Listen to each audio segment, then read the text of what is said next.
On the 80th anniversary of the liberation of Auschwitz comes an unprecedented exhibition about one of history's darkest moments. Auschwitz, not long ago, not far away, features more than 500 original objects, first-hand accounts, and survivor testimonies that tell the powerful story of the Auschwitz concentration camp, its history and legacy, and the underlying conditions that allowed the Holocaust to happen. On now exclusively at ROM. Tickets at rom.ca.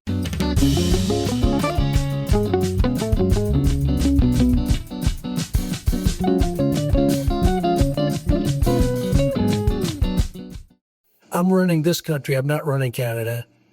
And that's why I asked Trudeau, who I call Governor Trudeau affectionately, but I asked him, why are we spending $200 billion to support Canada, to subsidize Canada? And he was unable to answer the question. I mean, why are we doing that?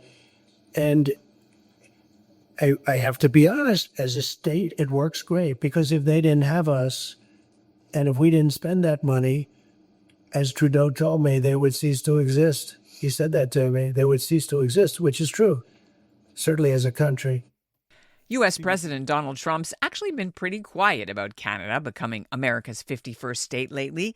In fact, for the last month, about the time Canada's newly minted Prime Minister Mark Carney called the snap federal election on March 23rd, Trump ratcheted his volume right down. But at the Oval Office in Washington on Wednesday, Trump weighed in once more on the current Canadian election, and finishing off with the line that's prompted many Canadians to rally with an elbows-up sweatshirt that Canada would cease to exist without America.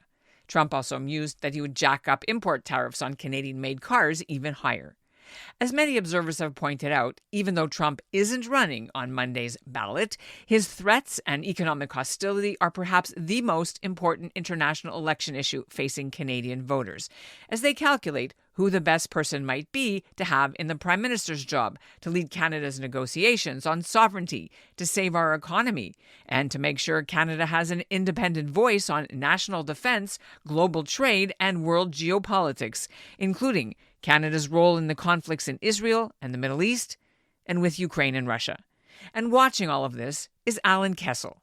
During his 40-year career as a top legal advisor with the Canadian Department of Global Affairs, the Ottawa-based lawyer and former ambassador has had his hand on many of these key international files. He actually was voted once one of the top 100 most influential and powerful people in government and politics in Canada. Well, Kessel has just retired, and although he's still bound by some non-disclosure constraints, he is speaking out publicly now, deeply worried that voters should understand what's really at stake, although he won't outright tell you who to vote for. I'm Ellen Besner, and this is what Jewish Canada sounds like for Friday, April 25th, 2025. Welcome to the CJN Daily, a podcast of the Canadian Jewish News, and made possible in part thanks to the generous support of the Ira Gluskin and Maxine Gronowski-Gluskin Charitable Foundation.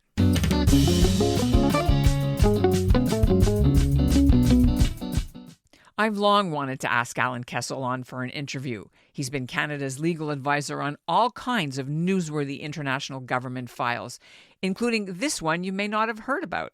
It lasted 50 years. It was a dispute between Canada and Denmark over a small uninhabited island in the Canadian Arctic close to Greenland. What happened? Well, in 2022, the countries agreed to a peace treaty. They split the island right down the middle. Canada rules half, Denmark gets the other half, and at the signing ceremony, the politicians were all smiles and swapped bottles of Canadian maple whiskey. Well, there's a lot more at stake with the North American free trade deal that Kessel also worked on, that the Trump tariff war has now blown up. Kessel says what Trump did was foolish, but also illegal and dangerous because it impacts 500 million people in Canada, the U.S., and Mexico, about 30% of the world's economy. Alan Kessel joins the CJN Daily now to discuss what Canada should do about Trump, whoever gets elected, and also what voters should know about Canada's other international files, like what's behind Canada's very apparent policy change on Israel in recent years. Some might see it as ghosting its Israeli ally after decades of unwavering support, while at the same time going all in on support for Ukraine. And he joins me now from Ottawa. Welcome to the CJN Daily. It's good to have you here. It is a delight to be with you. we should start first with Donald Trump. So, as far as we're right now in the middle of a trade war, you've posted about the legitimacy, the legality of these executive orders. So I want to start with that, the ones that Trump is doing. As an international lawyer and expert on this, what's your take on whether these are even legal? Well, it's a very broad question, but the first thing is, I'm not going to question his capacity as a president to issue executive orders. He can do that. Every president does. There's a tradition in the U.S. One president leaves, the next one comes in, and they do executive orders to basically eliminate the past 4 years. What I can talk about, and what is very worrisome, is the fact that this is one of the few times ever that we've seen a president who's basically abrogated an international treaty of this nature just by an executive order.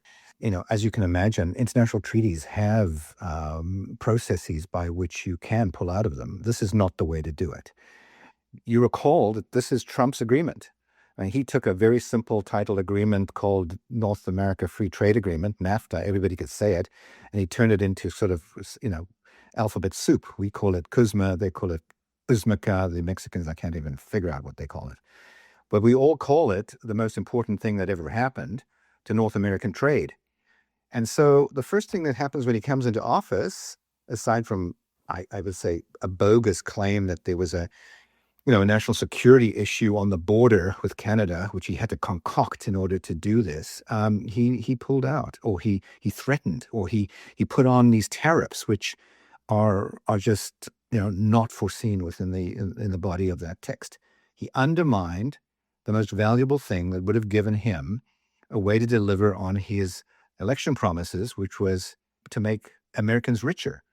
And so it's actually more about making America poor again than it is to make America great again, because America has always been great. Who says it wasn't? Anyway, from a lawyer's perspective, this was not legal or valid. And I can understand what the government of Canada is doing in terms of its reciprocal tariffs and also the responses, which I have to give the government credit for this. They've been very moderate in their approach, but they're going to be hard. There's going to be a steel fist and a velvet glove on this one. Go back to what you just said about the legality of these executive orders. How did his executive orders get justified? Under what law?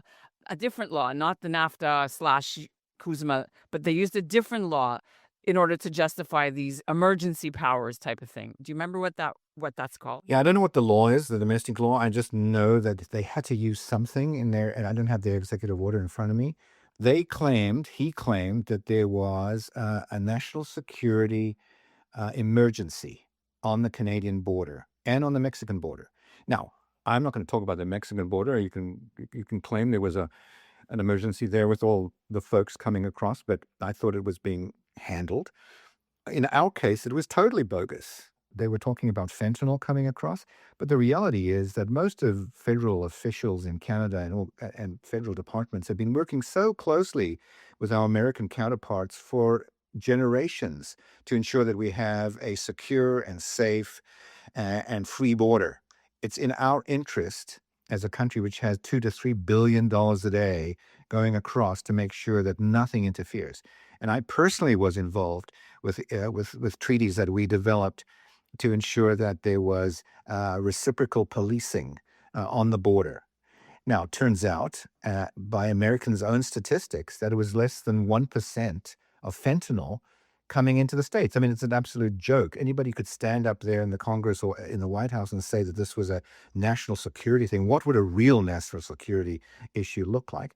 And then it turns out, after we put $1.5 billion into monitoring the border in very expensive helicopters, Black Hawk, it turns out, because that's kind of Rambo-like, I think one person crossed the border and it was coming from the States. So, but he doesn't seem to need reasons. He just came up with a kind of a bogus thing to write in the order, and now the order's in effect, and now we're negotiating. The pieces are moving all the time, but we're negotiating over something that could have easily been negotiated as friends as opposed to enemies. Well, we're talking about these executive orders superseding sort of reality and legality.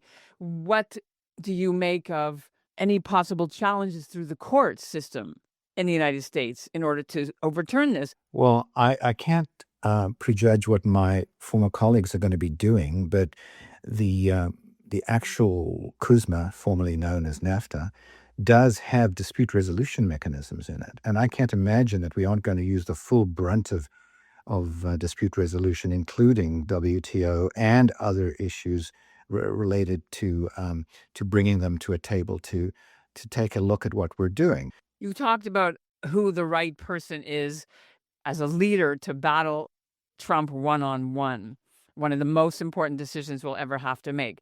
Would you like to weigh in on this as we're in the middle of an election? No, I don't think I want to weigh in on that. I think everybody in Canada can make a decision on their own. I think this has galvanized the leadership race in a way that Canada hasn't seen before. We probably will get a massive turnout.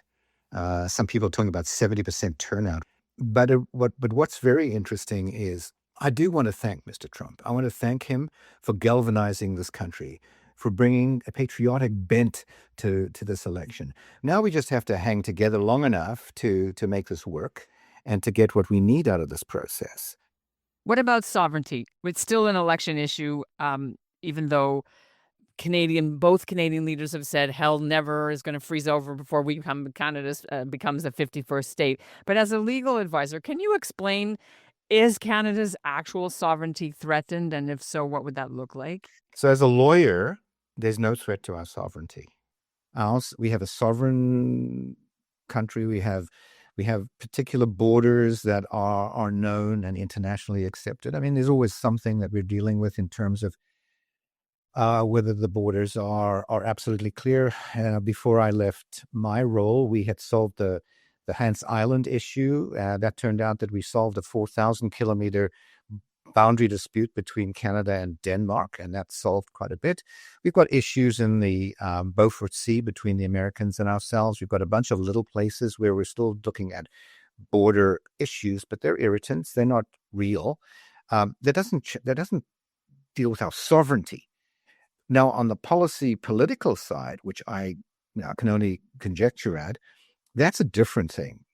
If Americans want to use brute force to come across the border, that is an invasion of a friendly nation. And I think that they would be abrogating the NATO treaty. They'd be abrogating the UN treaties. They would be using force. I can't imagine that that's what he's thinking about. More interestingly is, and some people have been writing about this, is that there's going to be this kind of economic war.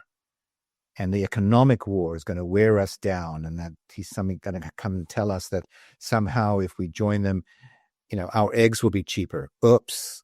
No, actually, your eggs are like, what, $36 a dozen or whatever they are. Ours are like $8 at Costco. So I think the reality is, as a lawyer, there is no issue with our sovereignty.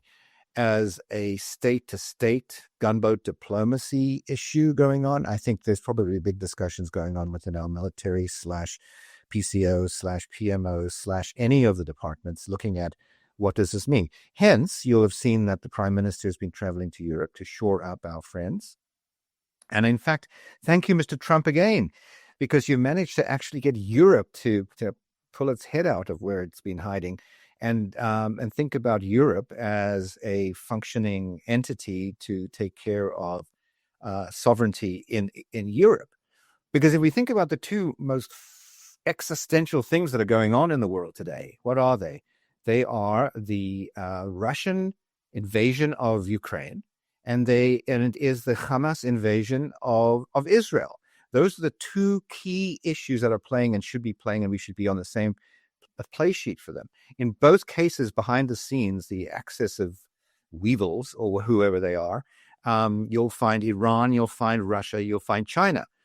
And if anybody with two neurons together can figure it out, their interests are that Ukraine fails and that Israel fails. At the moment, those two situations, those two environments are fighting our wars for us. We don't have Canadian young people's boots on the ground there. And we don't have it in either place. But they're fighting existential battles for us. And therefore, if I was advising either country. Still, I would say send all your weapons there. I mean, why does Canada have a whole bunch of Leopard tanks stuck in some shed in Vermont, Quebec, or wherever the hell they keep them? We don't use them, and if the Americans didn't like us, no number of tanks would even help anyway.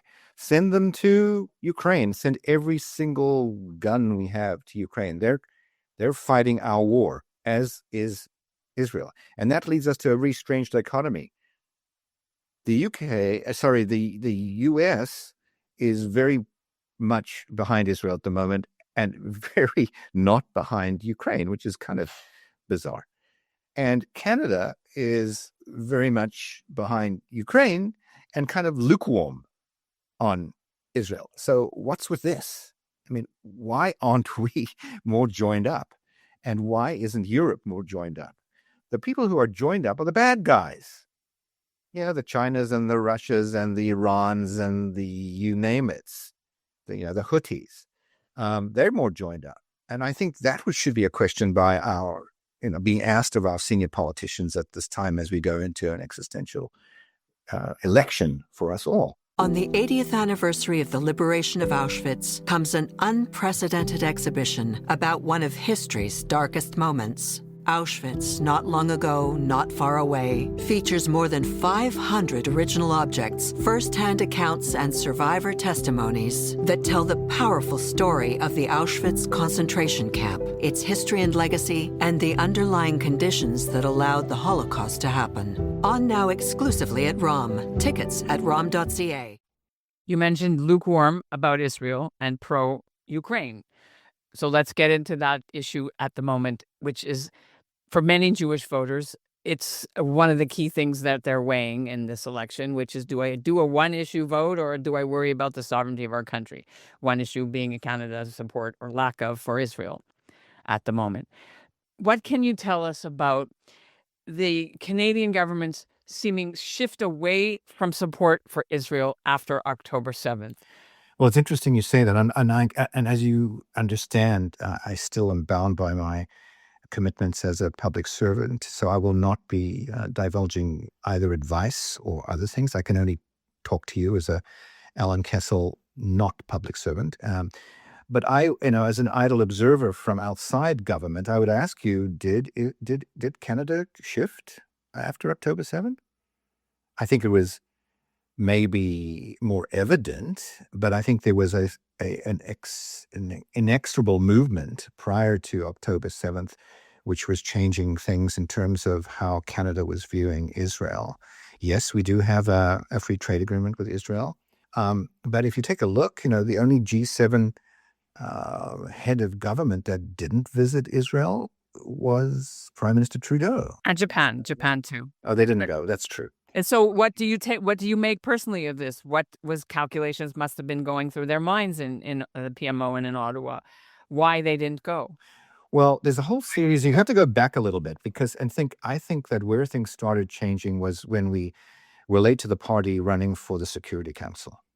And I think part of what we did in order to shore up votes was we went knocking on doors where normally we wouldn't be knocking on doors. We knocked on a whole bunch of doors. We suddenly discovered Africa existed, and after ignoring Africa for a long time. But we also were shopping around in the Middle East.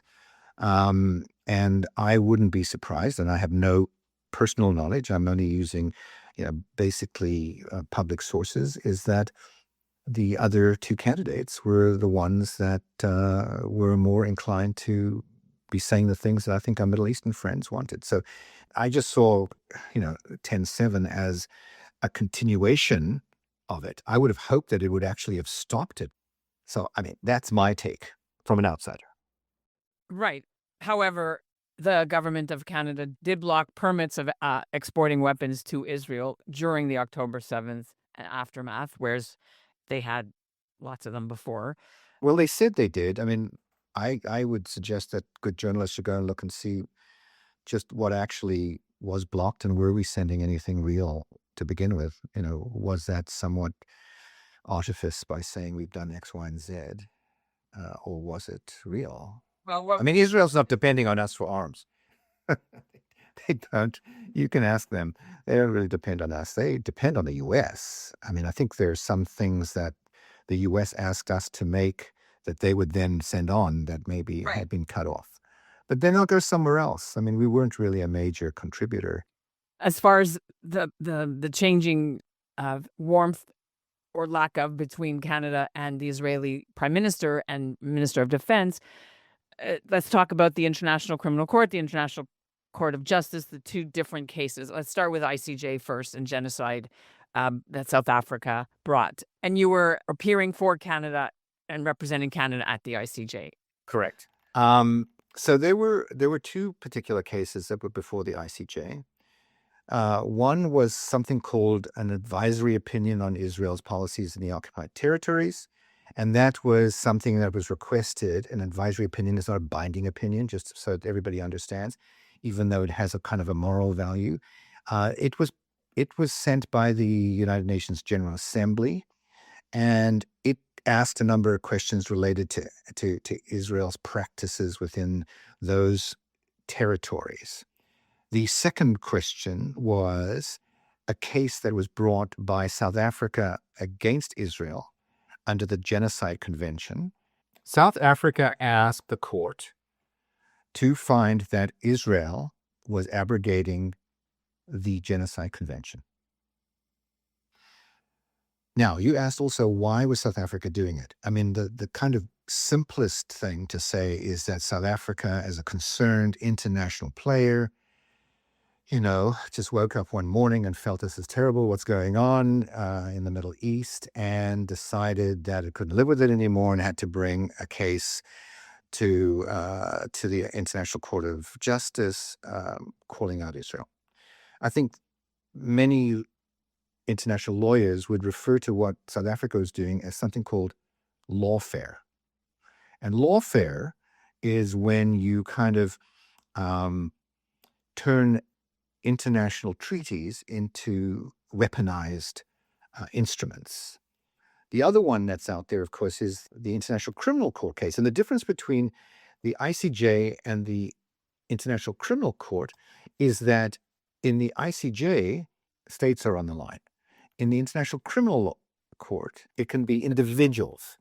What is Canada's legal obligation? You mentioned the International Criminal Court. So we're talking about Bibi and Gallant and any of the people who get, there's warrants out for their arrest. And Prime Minister Trudeau, the former Prime Minister, said if they came to Canada, we would follow and abide by the International Criminal Court's law, and didn't say that they would arrest them, but that's all he said. What does that mean, and why do they have to? What does Canada do they have to? So you've asked all of those really good questions. And I think what the Prime Minister at the time said was that Canada is, believes in the rule of law, and we will, believe in the application of international law. We are one of the founding members of the International Criminal Court, the International Court of Justice. We stand up for international law, and we will abide by all the regulations and rulings of the international courts. And he left it at that. So he left it murky, which was good that he did that, because Canada's in a very interesting place. So we're one of the countries in the world that does not recognize the existence of a state of Palestine. However, we were the major players in the creation of the International Criminal Court. I led the Canadian delegation, and together with a bunch of our colleagues and Philippe Kirsch, who was the chair of the drafting committee, we came up with a document that we thought was going to kind of change the status of the world in terms of how we deal with bad guys. So how do we deal with bad guys? So one of the key things in that statute is to say that it's open for states to join. Now, there's been a big argument as to, is the state of Palestine a state? How can it be a state if it isn't a state? Is this just a political policy thing that some countries have recognized it as a state? Should the UN recognize it as a state? The UN hasn't recognized it as a state, because you need the Security Council to actually recognize a member to be a state. They brought them in a kind of a quasi-observer thing. And what happened was there was a bit of a kind of sleight of hand, was that the Palestinians then applied for membership to be a party of the ICC, and they just deposited their interest of being that. And when we, Canada, said publicly, hang on a minute, this is not a state, they can't actually join, the various aspects, including the ICC itself and the depository for treaties in the UN, said, well, that's for you guys as states parties to sort out. They've done it, and it is what it is, and we're not going to get sidetracked by that thing. So what did Canada do? Canada made it very publicly aware that we did not recognize the state of Palestine as a state. We didn't recognize them as a party to the International Criminal Court statute. And we also stated that nothing that they would do or initiate or be part of would be binding on us. So no, fast forward to the prosecutor coming out with his request that states parties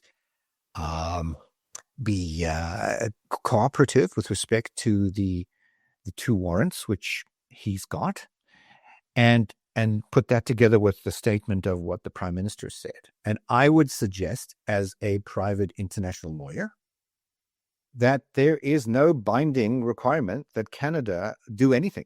And that would be within keeping of what Canada has said for many, many, many years. So was this virtue signaling? And you'd have to ask him. He's probably in his former writing.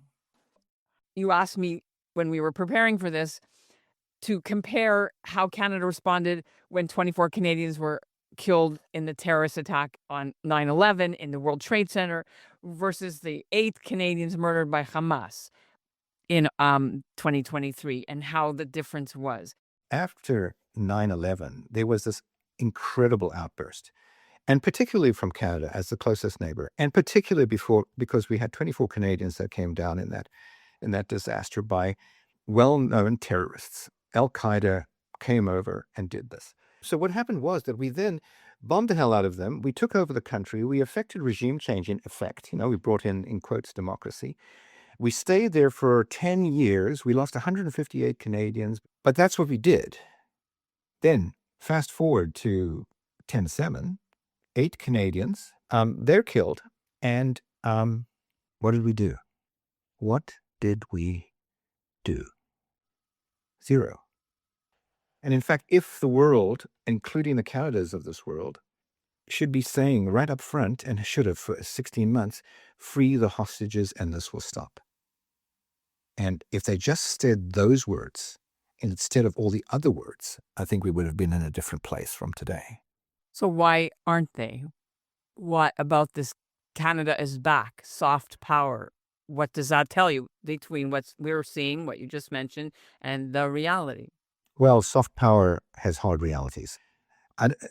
Soft power doesn't really work unless you have a sledgehammer behind you. And guess what? All our soft power used to be backed up by the hard power of the US. And that's dribbling away. So I think we need to be really, really concerned. Will the Canadian election change all that? I don't think so. We need to be building our alliances. Canada is isolated, and we don't have anyone around us who is our friend. The Americans have gone. We share a border, but they used to be our best friends. Now they're just our closest. Who's looking after our interests? So we need a really strong guy, woman, anyone who has a vision of where Canada should be going. This election has been devoid of vision. The only vision that we've gotten is because it's been imposed from outside. Why did you want to do this interview? Just to close off, why did you want to speak now that you're no longer, I guess, you do have a bit of an NDA, but still? I do have an NDA, and I will always live up to my obligation to the Crown and to the Official Secrets Act and the advice I gave as a lawyer to each government that I worked for, whether they be conservative or liberal. The reality is that I am a Jew. I have a strong view on what's going on in the world. I was brought up to have a strong sense of right and wrong. I went into law because I believed in right and wrong. I believe that I could do international law and be a diplomat for the government of Canada because we were such a great country that was out there doing amazing things. And I've had a super career being able to do that.